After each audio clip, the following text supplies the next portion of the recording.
শুনুন, এখানে কোথাও ঘর ভাড়া পাওয়া যাবে? দাঁড়ান, আমি দাদাকে জিজ্ঞেস করছি, ও হয়তো জানতে পারে। বসবে, এসো। দাদা, ঘর ভাড়ার জন্য কেউ রুম জিজ্ঞেস করতে এসছে। কে? জানি না, তুই একবার নিচে গিয়ে দেখে আয়। ঠিক আছে, তুই যা, আমি দেখছি।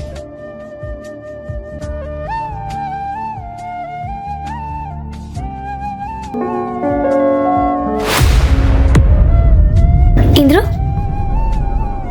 হ্যাঁ আমি। কিন্তু তুমি এখানে ঘর ভাড়ার জন্য বলছিলে? তো তা দেখার আগে দেখা যাবে আজকে তুমি সত্যিকার অর্থে কাকে বেশি ভালোবাসো। শয়তানকে ভালোবাসলে কিছুই করো না, আর আল্লাহকে ভালোবাসলে লাইক সাবস্ক্রাইব করে কমেন্টে আল্লাহ লিখে যাও। হ্যাঁ আমিই বলেছিলাম। আচ্ছা, এখানে কি কোথাও ঘর ভাড়া পাওয়া যাবে? পায়েল, আর এই বাচ্চাটা কে? ও আমার মেয়ে। কি? ও তোমার মেয়ে? হ্যাঁ, আমারই মেয়ে। আমি না কিছু বুঝতে পারছি না। তুমি বলছো তোমার ঘর ভাড়া লাগবে, আরো তোমার মেয়ে?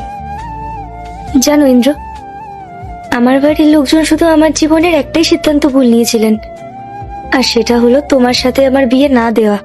যেদিন থেকে ওরা বলেছিল যে ওরা তোমার সঙ্গে আমার বিয়ে দেবে না, সেদিনের পর থেকে আমার জীবন থেকে সমস্ত সুখ শান্তি চলে গেছে।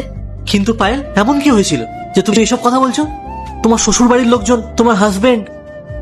আমার হাজবেন্ড যথেষ্ট ভালো মানুষ ছিলেন, কিন্তু আমার শ্বশুর বাড়ির লোকজনেরা, ওনারা মোটেই ভালো ছিলেন না। ভালো ছিল মানে? তোমার ডিভোর্স হয়ে গেছে?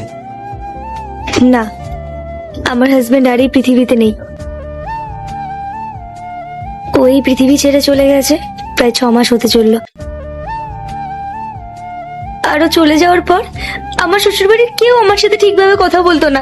আর একদিন তো আমার শাশুড়ি মা আমাকে বলেই দিলেন যে যখন ওনার ছেলেই পৃথিবীতে নেই, তখন আমি আমার মেয়েকে নিয়ে কেন ওনাদের বাড়িতে পড়ে আছি। আমি ওনাদেরকে এটাও বলেছিলাম যে আমার এই ছোট্ট মেয়েটার কি হবে। তখন ওনারা আমাকে বললেন যে যা হওয়ার হবে, তোমার মেয়ে তুমি বুঝে নাও, আমাদের কি। আজকালকার দিনে এরকম কিভাবে হতে পারে? নিজের বৌমা, নিজের নাতনির সাথে কেউ এরকম কিভাবে করতে পারে?